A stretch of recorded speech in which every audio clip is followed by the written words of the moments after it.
Lo que van a ver es algo que puedo asegurarles no encontrarán en ningún otro lugar. Después de todo, soy el único creador que no solo se leyó todas las novelas, sino que también tiene planeado narrar los sucesos de las novelas más importantes para tu disfrute. Pero no solo narrar con fan arts y fondos sin correlación, sino narrarlos con GIFs personalizados de cada personaje de la obra, para de esta forma hacer un escenario lo más fiel posible. Obviamente no será idéntico al anime, pero es lo que hay. ¿Sueno soberbio? Quizás, pero ¿qué puedo decir, chicos? Ando en un momento de mi vida donde me siento como Subaru posescena del arco 6 que todos andan esperando. Hoy quiero hablarles de un personaje que lamentablemente ya cumplió su ciclo, pero al mismo tiempo pienso que el público general solo conoció la culminación de este personaje en el anime, y no sabe todo lo que vivió para llegar hasta el final de su camino. Hablo de Elsa Granger, cazadora de entrañas y la razón de tus pajas cuando viste el primer episodio de Re:Zero. Aunque no lo crean, los sucesos de la primera y segunda temporada solo cubrieron un 30% de todo lo que hizo ella en su vida. Es más, te apuesto que no sabías que gran parte del lore que sabemos de Gusteko es gracias a ella. Y eso porque tiene 2 largas novelas ambientadas en ese país, el país que medio fandom quiere que el autor explore pronto. Otra cosa igual interesante es que después de haber intentado matar a Emilia, ella siguió teniendo participaciones en novelas secundarias, en novelas que transcurrían lejos de los ojos de Subaru. Créeme que ahora cubriré todos los sucesos que ella vivió desde su novela más antigua cronológicamente hasta su mención más reciente en lo que sería una eventual 6ª temporada. Este video es la segunda parte de una serie de videos que hago donde hablo de la vida completa de Elsa Granger, pero he hecho estos videos para que entiendas lo que pasa sin la necesidad de ver las demás partes. En esta ocasión te contaré los sucesos que ocurren en una novela que transcurre 10 años después de que Elsa conozca y trabaje para Capella, pero meses antes de que Subaru llegue a Lugúnica. También veremos cómo es que las acciones que hizo Elsa en estos días terminó enfureciendo al arzobispo de la lujuria. Bienvenidos al video más grande sobre la mamacita de Elsa Granger en todo internet.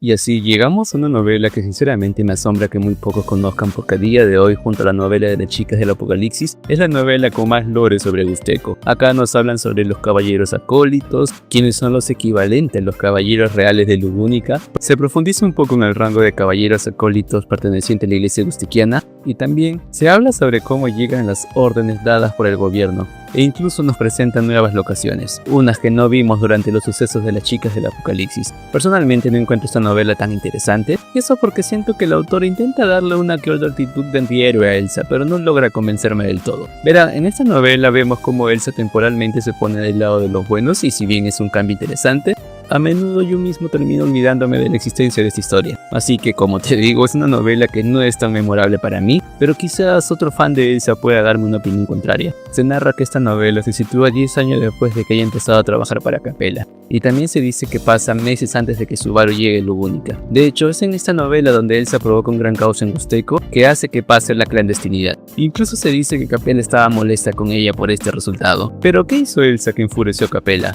Bueno, ya lo descubriremos poco a poco. La historia empieza con una Elsa que ha masacrado a un grupo de guardias en un campamento de nieve. Lo más interesante es que parece que en estos 10 años que pasaron, Elsa da a entender que todo este tiempo estuvo fuera de Gusteko, y eso por un comentario que dice en esta parte donde señala que este lugar nunca cambia. Después de haber vencido a los enemigos y disculparse con sus compañeros por tomar todo el trabajo, se dirigen juntos a una taberna donde conocería a Logris, quien tuvo una reacción peculiar ante Elsa, y pasó así. ¿Sabías que a pesar de que Elsa es tan jodidamente sexy, aún así los hombres huían de ella? Esto se revela en una novela poco conocida de Elsa que transcurre meses antes del episodio 1 del anime. Todo comienza en el gélido reino de Gusteko, un lugar donde el invierno nunca termina y la fe en la iglesia sagrada es la única forma que tiene la gente para soportar su miserable existencia. Dentro de una taberna, un grupo de mercenarios llamados el Escuadrón de Casa Carmesí celebra su reciente victoria tras una masacre, burlándose de las enseñanzas de la iglesia, mientras beben hasta perder el juicio. En medio de esta escena de depravación, una misteriosa mujer vestida con un fino camisón entra al bar. Es Elsa Granger. Su belleza es tan avasalladora que todos los presentes, cegados por la lujuria y el alcohol, quedan hipnotizados por su presencia. Uno de los líderes, Logres, aprovecha la situación para invitarla a beber, jactándose de que su empleador, el barón Kenash, les está pagando la cuenta y que ella es el regalo perfecto para él y sus hombres. Básicamente piensa que Elsa es una mujer del oficio más antiguo del mundo y que fue enviada por su jefe para animarlos. Elsa acepta la invitación con una sonrisa coqueta y se sienta junto a Logres, manteniendo la farsa mientras bebe leche. el cual es un producto de lujo en tierras gélidas. Sin embargo, la conversación es interrumpida abruptamente por un subordinado del varón, quien exige a Logres que se presente de inmediato ante su señor. Sin embargo, cuando el subordinado también le pide a Elsa que los acompañe, ella lo mira con una intensidad aterradora, pues acaba de detectar que este hombre la miraba con miedo. Logres, confundido pero aún excitado por la compañía, le pregunta su nombre mientras intenta tocarla, sin sospechar que está cortejando el peligro mismo. Cuando la mujer finalmente pronuncia su nombre, el ambiente en la taberna se congela instantáneamente. La reputación de la cazadora de entrañas es tan nefasta que incluso estos mercenarios veteranos, acostumbrados a la violencia extrema, pierden el habla al darse cuenta de que tiene a un monstruo legendario sentado a su lado. Logres, quien hace apenas un momento se jactaba de su poder y su virilidad, pierde totalmente lívido tras descubrir la identidad de esta misteriosa mujer. Se dice que ningún hombre del escuadrón intentó ligar a Elsa tras esta revelación. Después, Elsa tendría que cumplir una misión que le encargó Capella. Sin embargo, no le salió bien, pero esa es una historia que no conoce. Después, en cuanto Elsa, Logres y el subordinado se retiran, se dirigen a los aposentos del varón Igor, un hombre muy poderoso de Busteco quien curiosamente tenía una fijación en Elsa y quería hacerla su propiedad. No se confunden con esta descripción, no es que Igor quería hacerla su esposa, sino que en realidad quería tenerla como una especie de mascota inmortal. Lo más curioso es que Elsa dice que encuentra esa propuesta interesante,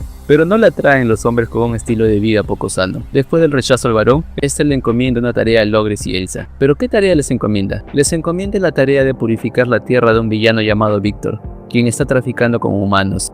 Y ese es un crimen que la iglesia bustequiana no puede permitir. Si se pregunta a qué se refiere con purificar, pues es una forma elegante de decir que lo maten. En cuanto consultan a Igor el por qué no movilizan las mismas fuerzas de la iglesia para lidiar con un traidor de la propia iglesia, Igor menciona que hacer eso llevaría un tiempo. Y es probable que la iglesia, en venganza por haber fallado sus enseñanzas, purgue en todo el lugar. Y por eso quieren solucionar este problema sin que la iglesia bustequiana se entere. Y así Elsa y Logres parten con rumbo a su misión. Por cierto, como curiosidad adicional, acá en esta novela se deja en claro en todo momento que lo que Elsa buscaba con esto era dinero por sus servicios como mercenaria. Lo digo por si alguien piensa que Capella la mandó con algún otro objetivo en mente. Desde ya les digo que no se me haría raro que Capella en sus ratos libres ponga a sus hijos amados a hacer este tipo de trabajos a fin de conseguir algo de capital económico para sus planes. Les repito, esto no es algo confirmado, es solo algo que ando asumiendo. Pero siguiendo con el relato, en los siguientes días se dice que Elsa y las fuerzas de Logres lograron conseguir victorias decisivas para Igor. El plan de guerrilla que manejaban era que mientras Logres con sus hombres atacaban frontalmente las fortalezas, Elsa se infiltraba y terminaba uno a uno a los enemigos desde su interior. Después de haber limpiado una de las tantas fortalezas que se le fue encargado, Elsa y Logres tendrían una charla interesante, una donde Logres le comenta sus inquietudes a Elsa. Le dice cómo es que le parece extraño que si el varón Víctor es un desalmado que trafica con las vidas humanas, ¿por qué la gente de su territorio lo quiere tanto y parece dar la vida por él? Por lo general, ante la destitución de un tirano, la gente apoyaría la medida, pero este no parece ser el caso. Logres se da cuenta de esto porque su familia pasó por una situación peculiar y las batallas recientes hace que no pueda evitar recordar esa parte de su pasado. Elsa lo escuchó pacientemente mientras tejía un peluche que iba a ser de regalo para Meili. Ella afirma que no le importa ese tipo de nimiedades y que prefiere no pensar mucho en eso. Solo le basta con ver las entrañas de la gente para motivarse y seguir tejiendo en sus ratos libres. Logres solo le pide que tenga presente esta charla en un rincón de su mente, y así, días después, llegaría el asalto a una de las últimas fortalezas del varón Víctor. Elsa, Logres y el subordinado de Igor repetirían la táctica de siempre. Logres atacaría frontalmente, Elsa se infiltraría y atacaría la retaguardia, mientras que el subordinado de Igor solo se quedaría en el campamento dando órdenes.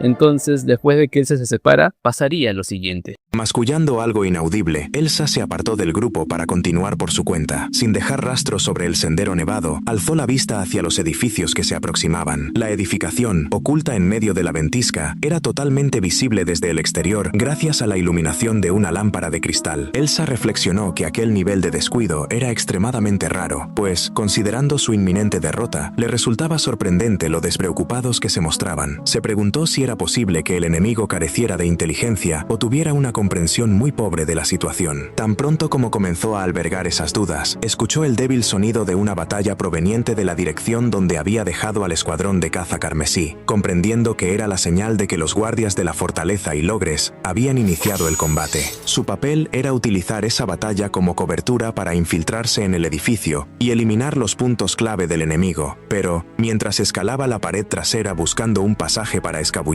la entrada trasera del edificio se abrió y un carruaje carruaje de dragón salió a toda velocidad ante sus ojos. Se trataba de un dragón blanco, con una capota del mismo color que se desvanecía en la nieve, igual que el equipo del escuadrón de caza carmesí. La velocidad del carruaje no disminuyó, al contrario, aceleró al máximo alejándose del campo de batalla. Elsa notó que las fuerzas de Igor no estaban desplegadas en la dirección de escape, y que Logres, enfrentado al enemigo en el frente, no podría percatarse de la presencia del carruaje. Si Elsa lo dejaba pasar, aquel vehículo escaparía sin obstáculos. Se cuestionó entonces si valía la pena postergar la captura del territorio enemigo por seguir al carruaje, decidiendo finalmente que podría pensarlo después de atraparlo. Aunque la captura del frente de batalla se retrasara un poco, dedujo que Logres y los demás serían capaces de resistir, así que optó por seguir su intuición, la cual le ordenaba perseguir al carruaje. Normalmente, habría sido casi imposible para un humano alcanzar a un dragón de tierra a la fuga por sus propios medios. El animal que tiraba del carruaje era de la especie Aires, la más adaptada a climas fríos, con escamas del mismo color que su pelaje blanco, capaz de correr sobre la nieve, clavando sus enormes garras para anclarse. Los humanos, cuyos pies se quedarían atascados en la nieve, nunca podrían alcanzarlos. Elsa, a pesar de correr a toda prisa, no era una excepción. Por lo tanto, siguió un plan sencillo. Si no podía alcanzar al dragón, simplemente no permitiría que escapara. Alzó su hoja y la lanzó como un disco, enviándola girando hacia el dragón que huía, cortando su grueso cuello en dos desde atrás. El dragón de tierra, salpicando sangre escarlata sobre la nieve, no llegó a notar su propia muerte mientras su cabeza caía. Su enorme cuerpo se desplomó y el carruaje se sacudió violentamente hasta detenerse. Tras cumplir su objetivo, Elsa se acercó al carruaje detenido. Justo antes de intentar abrir la puerta, se vio obligada a saltar hacia atrás cuando un tajo desde el interior la hizo pedazos. De allí salió, caminando lentamente, un hombre robusto en la plenitud de su vida, con el cabello gris cortado al rape. A pesar de una vieja cicatriz vertical que le atravesaba el ojo izquierdo, su rostro, adornado simplemente con un bigote blanco, se mantenía austero y refinado. Elsa, sin embargo, no utilizaba la apariencia exterior como estándar para evaluar a los hombres, pues consideraba que lo verdaderamente precioso residía en el interior del cuerpo. Comentó con el hombre que, en ese aspecto, él era muy de su gusto. El hombre respondió con un suspiro bajo, y mirando de reojo al dragón muerto, colocó una mano sobre su coraza plateada, rezando por el alma de su cabalgadura. Elsa, entrecerrando los ojos ante aquel gesto elegante, se lamió los labios y le preguntó si, debido a su oración y a la armadura grabada con la marca de la Santa Iglesia, era un caballero acólito. El hombre aclaró que era un antiguo caballero acólito, pues ya había renunciado a su devoción a la Iglesia, y en ese momento solo era un simple espadachín. Mientras hablaba, el hombre relajó las manos alrededor de su cintura, donde portaba dos espadas delgadas. Agarró las empuñaduras de ambas y se puso en guardia sin desenvainarlas. A primera vista, era una postura extraña, pero no había duda de que así era como luchaba. Elsa lo llamó maravilloso, pero el hombre le pidió que no lo hiciera repetir que ya no pertenecía a la Iglesia. Ella insistió en que, aunque hubiera renunciado, seguía siendo un caballero acólito, y le preguntó si había recibido una bendición. Él la cuestionó sobre si realmente creía que se lo diría, a lo que Elsa replicó que solo preguntaba y que dejaría que la carne y la sangre de él respondieran al resto de sus preguntas. Con una sonrisa dulce y enfermiza de color rojo sangre en el rostro, dio comienzo a la batalla. La silueta de Elsa atravesó la ventisca y la nieve, con un juego de pies tan ágil que ni siquiera aplastó el manto blanco, abalanzándose sobre el hombre con una zancada extraña pero impresionante. Con su hoja, rozó el cuello del hombre, cortando ligeramente su tráquea con la punta del cuchillo. La garganta humana debería haberse transformado en un instrumento musical, produciendo el hermoso y desesperado sonido de los últimos momentos de alguien. Sin embargo, el caballero acólito permaneció inmóvil. Aunque la estocada había sido entregada, sus profundos ojos verdes permanecieron inalterables, como la superficie de un lago sin ondas. En un instante, dos hojas cruzaron hacia Elsa, rozando su frente mientras ella giraba su cuerpo. Las espadas escarlata y azul pertenecían a las katanas que el hombre portaba, armas de un solo filo, originarias de la región occidental de Kararagi, valoradas por su terrible afilado. Lo que sorprendió a Elsa no fue la existencia de las katanas, sino la clara destreza en los golpes, especialmente porque seguían dentro de sus fundas. Elsa le preguntó cuándo las había desenvainado, admitiendo que la había sorprendido. El hombre, chasqueando la lengua por haber fallado su primer ataque, se mostró sorprendido de que ella hubiera podido evitarlo. Elsa, lamiéndose la sangre que goteaba de su sien cortada, Dio una voltereta hacia atrás para recuperar el equilibrio. Elsa concluyó que los caballeros acólitos eran realmente temibles. El viento de las espadas soplaba con violencia y en la nieve lo que ella veía una y otra vez era la muerte. Los destellos escarlata y azul se entrelazaban, creando un reino de muerte que cortaría a cualquiera que lo tocara. El alcance de sus espadas era más del doble que el de su cuchillo, así que, incapaz de acercarse descuidadamente, Elsa voló rápidamente alrededor del hombre, utilizando sus instintos de combate para buscar una forma de ganar. Se concentró en observar la velocidad de los ataques, encantada con la habilidad del hombre, quien maniobraba sus espadas de vuelta a las fundas después de cada estocada y cortaba al desenvainarlas de nuevo. No encontraba ninguna brecha en sus movimientos. Elsa pensó que si se tomaba su tiempo, tendría la ventaja. A lo lejos, en el edificio original, el escuadrón de caza carmesí y la guarnición del dominio Orcos seguían luchando, y Elsa dedujo que Logres y los demás terminarían imponiéndose, lo que traería refuerzos a su batalla y le daría la ventaja. Sin embargo, aquello sería un final supremamente aburrido. Determinada a evitar un desenlace soso, decidió permanecer fiel a la naturaleza de la cazadora de entrañas y se lanzó a la fuerza directamente hacia el destello de las espadas. El hombre alzó la voz ante su acción decisiva y bárbara, considerándola un ataque suicida imprudente. En la mente de Elsa no había una solución clara, sino un sentido de éxtasis que hacía hervir su sangre. Con un sonido agudo que resonó por todo el campo nevado, el impacto arrancó el cuchillo de la mano de Elsa. No obstante, ella logró bloquear un magnífico tajo escarlata y tras una zancada, se acercó al hombre y enfrentó el golpe azul con su segundo cuchillo. Al bloquear los dos ataques, Elsa perdió sus armas, pero cerró la distancia hasta que su aliento se hizo visible. En el momento siguiente, los dos filos se lanzaron hacia adelante, impactando directamente en la carne de Elsa. La sangre salpicó y los golpes cortaron su carne profundamente. El impacto atravesó sus huesos con un sonido agudo, similar a golpear una roca congelada, hasta que finalmente alguien soltó un suspiro. Era un suspiro de decepción, a pesar de que los labios del hombre temblaban mientras observaba con asombro la figura que tenía delante. El hombre la llamó idiota, a lo que Elsa, sonriendo, respondió que el dolor era una señal de que todavía estaba viva. El espadachín se quedó sin palabras. Sus ataques habían impactado directamente en Elsa, quien, en lugar de colapsar, se quedó inmóvil con los brazos extendidos. Las hojas habían atravesado sus palmas, muñecas, antebrazos, codos y partes superiores de los brazos, deteniéndose solo al chocar con los huesos de sus hombros. La imposibilidad del hombre para cortar por completo se debió a que Elsa se había aproximado para agarrar las espadas por las empuñaduras. Era una decisión demente, perder tanta sangre y seguramente ambos brazos, pero ella declaró que era su victoria y que lo dejaría conocer a un ángel. El espadachín preguntó qué diablos era aquello mientras intentaba retirar sus espadas, pero Elsa se inclinó hacia adelante más rápido de lo que él pudo moverse. Sus labios se separaron y sus dientes blancos se hundieron en el cuello del hombre, desgarrándolo fatalmente a través de las grietas de su armadura. Bañada en sangre fresca y con salpicaduras carmesí cubriendo su rostro, Elsa escupió la carne que tenía en la boca, admitiendo que realmente había sentido aquel último movimiento, mientras soltaba un aliento de alivio en el campo nevado al confirmar, por fin, el deceso de su oponente. Sus brazos, golpeados por las espadas, eran incapaces de moverse, pero Elsa siguió caminando sobre la nieve, dejando un rastro sangriento tras de sí. Se asomó al interior del carruaje que el anciano había estado intentando proteger. Tras la puerta cortada, tiritando por el viento frío, se encontraban los ocupantes. Ante una voz que surgió detrás de ella, Elsa se giró lentamente. La persona que se acercaba, de pie junto al carruaje, era un joven con ropas cálidas y una sonrisa fina en el rostro, el protegido de Igor. Elsa entrecerró sus ojos oscuros ante el joven que había aparecido solo, sin escolta, en la línea del frente. Ella le recordó que pensaba que él no debía moverse de la base de mando, a lo que el joven respondió que efectivamente planeaba hacerlo, pero que si Víctor Orcos se movía, la historia cambiaba y él había sido desplegado allí para tal propósito. Tras interrumpirse, el joven miró con desdén el cadáver del hombre robusto tendido en la nieve,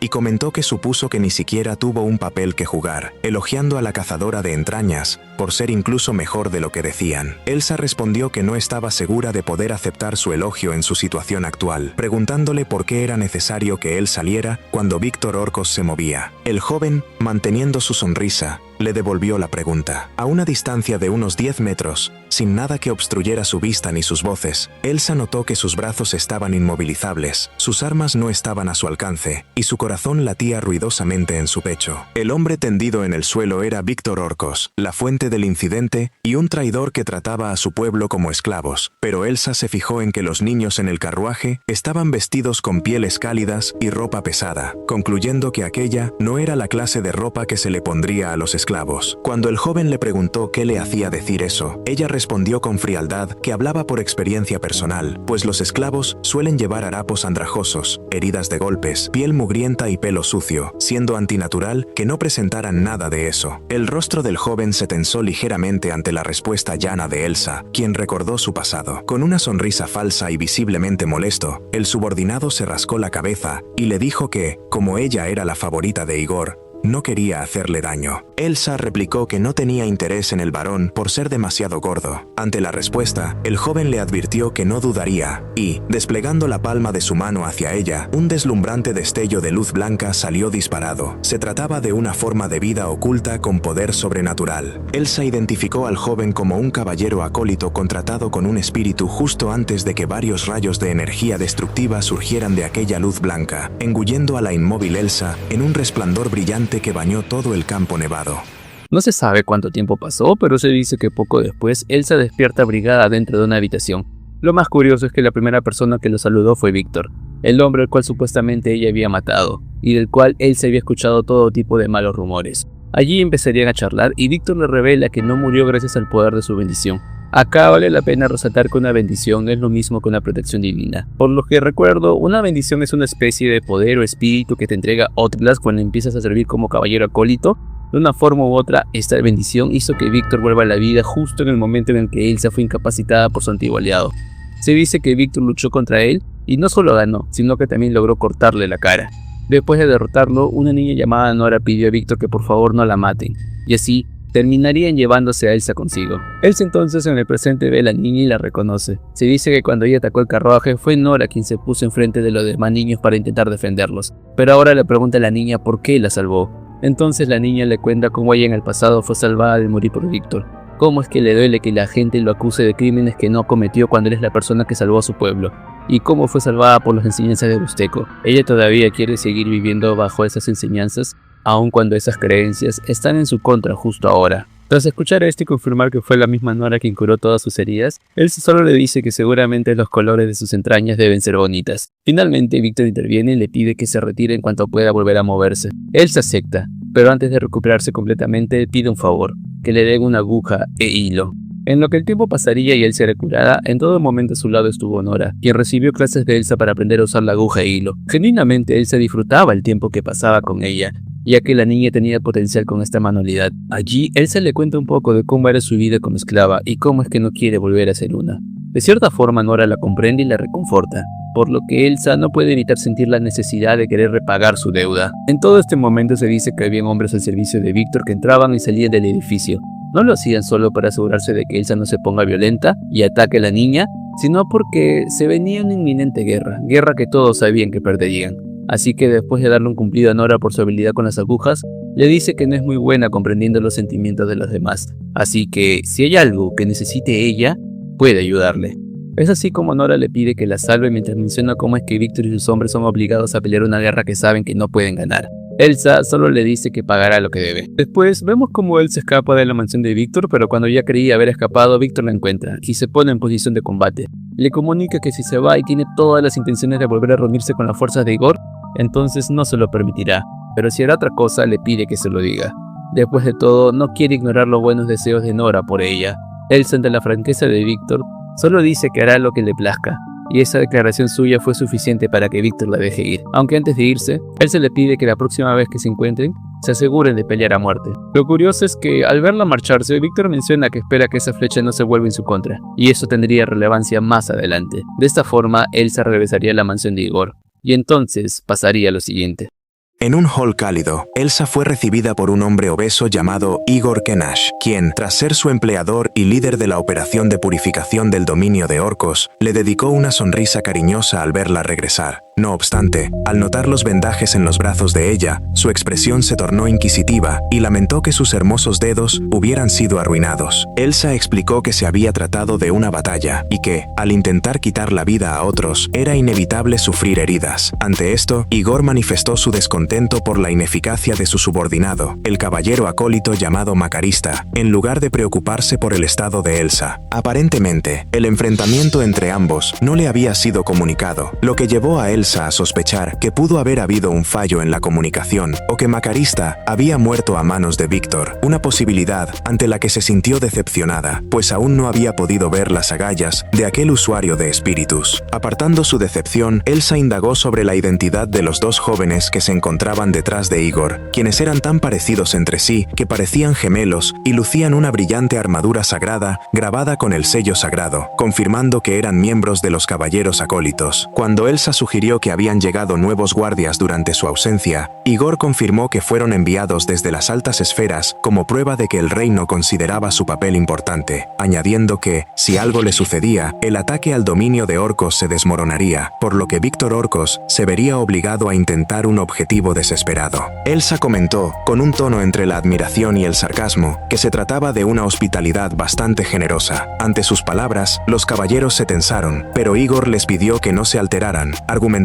que el encanto de Elsa era un veneno demasiado fuerte para ellos, pues no podían permitir que el dulce aroma del libertinaje los llevara a cometer errores. Elsa, confesando no entender bien esas expresiones, recibió de Igor un comentario sobre que lo mejor para una mujer hermosa era no ser sabia, pues bastaba con ser amada y no necesitaba especular sobre asuntos complejos. Aunque el razonamiento era irracional, Elsa no se sintió especialmente ofendida, pues consideraba que las personas con ideas insensatas no merecían su tiempo. Igor, cambiando de tema, expresó su alegría por su regreso y le aseguró que no debía preocuparse por sus brazos heridos, ya que pronto no necesitaría más sus extremidades. Elsa frunció el ceño ante aquel comentario ominoso, y antes de que pudiera reaccionar, los dos caballeros acólitos se abalanzaron sobre ella. Momentos después, la visión de Elsa fue interrumpida por un destello diagonal de gran nitidez que cortó el viento. Solo el hecho de haber anticipado un ataque sorpresa evitó que fuera fatal. Los caballeros mantuvieron su ofensiva con el sonido del viento cortado por las armas, lo que llevó a Elsa a comentar que, entre los látigos gemelos y los estilos de combate de los acólitos, siempre encontraba algo interesante. Mientras ella se preparaba con espíritu de lucha, Igor retrocedió y se apartó del campo de batalla. Cuando Elsa preguntó por la ausencia de informes sobre el conflicto con su subordinado, Igor admitió que no sabía nada al respecto, alegando que solo castigaba a los sospechosos y que su intención era eliminar los elementos que no estaban en el plan previo, confesando además que planeaba cortarle las extremidades para convertirla en su concubina favorita una vez que los asuntos estuvieran resueltos. Elsa, sonriendo con alegría ante la revelación de la cruel naturaleza de Igor, admitió que por primera vez le resultaba simpático gracias a sus retorcidos pasatiempos. Cuando Igor le ofreció convertirse en su favorita a cambio de sus extremidades, asegurándole que no dolería, Elsa se disculpó, diciendo que prefería dar prioridad a sus propios pasatiempos. En lugar de eso, declaró que estaba dispuesta a brindar amor a las entrañas de él. Inmediatamente después, los látigos gemelos de los caballeros engulleron el gran salón, destruyendo mármoles y alfombras mientras las espinas de los látigos desgarraban la carne. Elsa, con sus brazos colgando, sorteó los ataques con movimientos elegantes, desplazándose por el espacio como si las leyes de la física no se aplicaran a ella. Igor, viendo que su victoria instantánea no llegaba, reprendió a los caballeros, lo que provocó que estos aumentaran la velocidad y letalidad de sus latigazos. Elsa, sintiendo que los ataques eran buenos pero insuficientes, saltó hacia el techo y destruyó una enorme lámpara de cristal. La masa de la lámpara cayó, forzando a los caballeros a saltar para evitar ser aplastados. Elsa aprovechó la confusión para atrapar los látigos con sus manos, sin que el dolor de las espinas le importara, y los ató al candelabro caído, lanzándolo lejos para arrastrar a uno de los caballeros con su impulso. Tras separar a los hermanos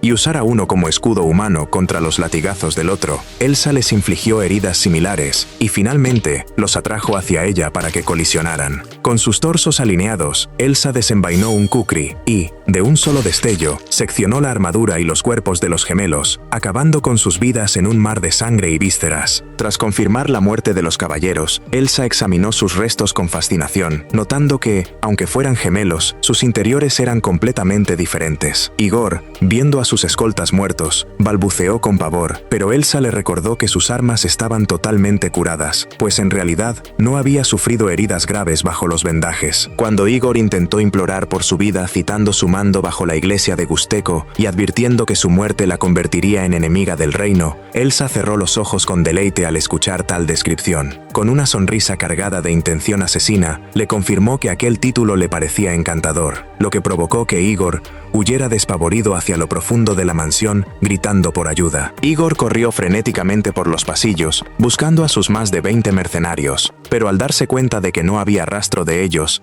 se dio cuenta de la extrañeza de la situación. De repente, una voz que sonaba como la de una joven doncella pero carente de juventud, sacudió sus tímpanos desde arriba. Al mirar hacia la voz, su mente alcanzó el límite de su resistencia. Se encontraba frente a una poderosa bestia demoníaca, con fauces llenas de colmillos afilados, comprendiendo en el último instante por qué los mercenarios no habían respondido. Tras escuchar un último adiós por parte de la criatura, la vida de Igor Kenash llegó a su fin. Al mismo tiempo que pasaba esto, Logres junto a su escuadrón y Macarista iniciaron el asalto final a la fortaleza de Víctor.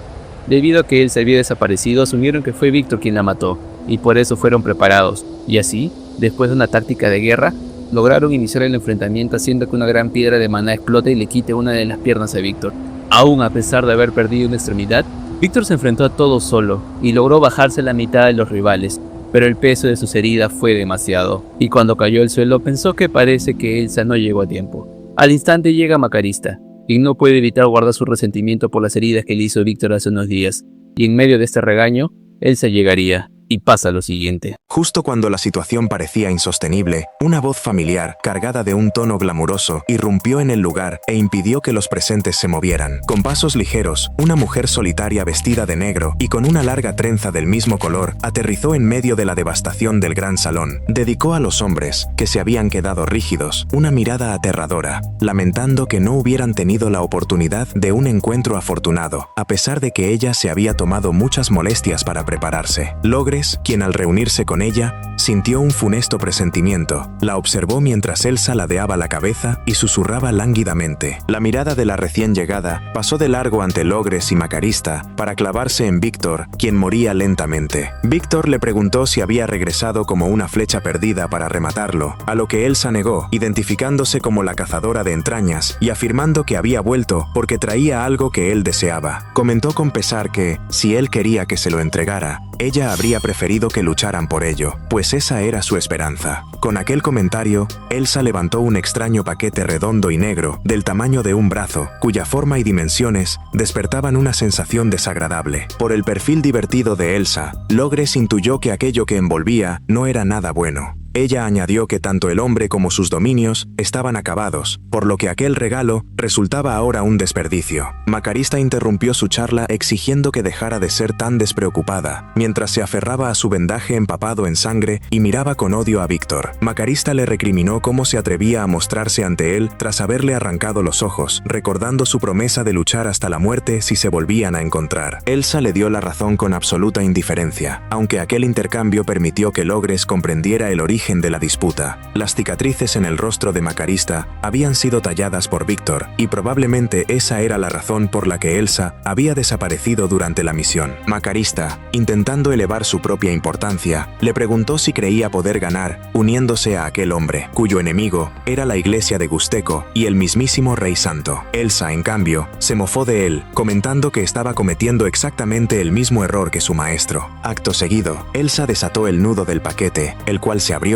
y cayó al suelo, haciendo rodar miserablemente la cabeza de Igor Kenash, quien había fallecido con los ojos y la boca abiertos en señal de horror. Logres, aunque sospechaba qué contenía el envoltorio, no pudo evitar cubrirse el rostro ante la macabra realidad. La muerte de Igor, quien había sido nombrado general por orden de la iglesia, no era más que un acto de hostilidad directa como Macarista reclamó a gritos. Elsa Grangiert ya se había convertido en enemiga del reino sagrado de Gusteco. Cuando Macarista la increpó sobre si comprendía lo que había hecho, Elsa le pidió que terminara con aquella charla tediosa. En ese momento, un denso olor a muerte y una atmósfera demoníaca la envolvieron, transfigurándola por completo en la cazadora de entrañas. Elsa declaró que ella actuaba a su antojo y que no importaba si el enemigo era la iglesia o el reino, pues había dedicado mucho tiempo a pensar en aquello. Logres cuestionó si realmente había reflexionado, pues el resultado parecía totalmente irreflexivo, pero ella insistió en su plan al señalar a Víctor, a la escuadrón de caza carmesí y al caballero acólito. Al desenvainar su kukri, Elsa lamió su lengua y con los ojos negros sumergidos en una lujuria oscura y húmeda, se preguntó cómo lograría cortar todas sus entrañas. Cuando Logres preguntó si también se refería a ellos, Elsa respondió con una sonrisa irónica que estaba segura de que se divertiría bailando con ellos. Logres, desconcertado por aquella sonrisa carente de remordimiento y casi infantil, se sintió inquieto, a diferencia de Macarista, quien consideró que hablar era inútil y decidió imponer la pena de muerte como caballero acólito.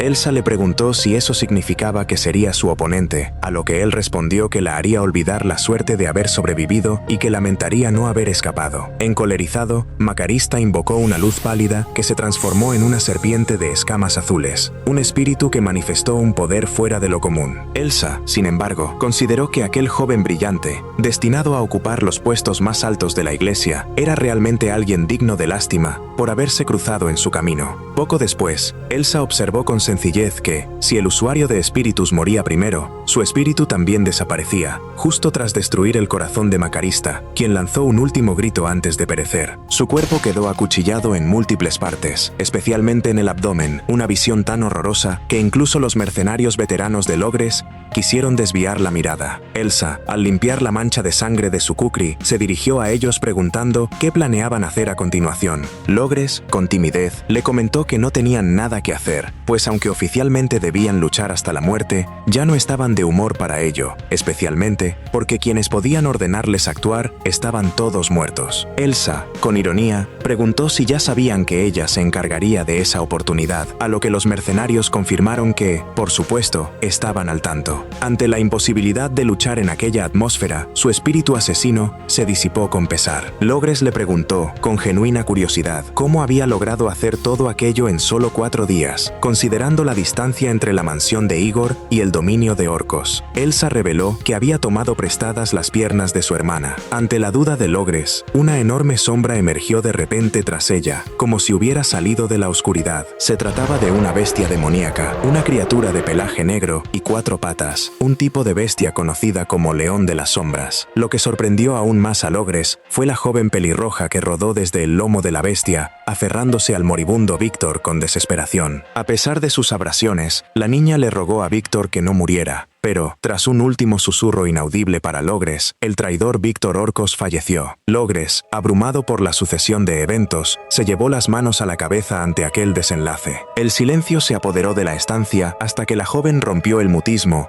y, mirando a Elsa con ojos llenos de sed de sangre, le preguntó por qué no había salvado a Víctor y a los demás. Elsa inclinó la cabeza con curiosidad ante la pregunta, dándose cuenta que cuando la niña le pidió que la salve, se refería a que salvase a Víctor. Al confirmar su sospecha, Elsa le explicó con sinceridad que, tras salvarla a ella, dio por concluido la deuda entre ambas, y luego solo se aseguró de poner su diversión por delante. Aún así termina ofreciéndole una disculpa sin el menor rastro de vacilación. Debido a que sus palabras fueron tan honestas, todos los presentes no tuvieron más remedio que creerle, pues aquella era la verdadera forma de pensar de Elsa Grangiert.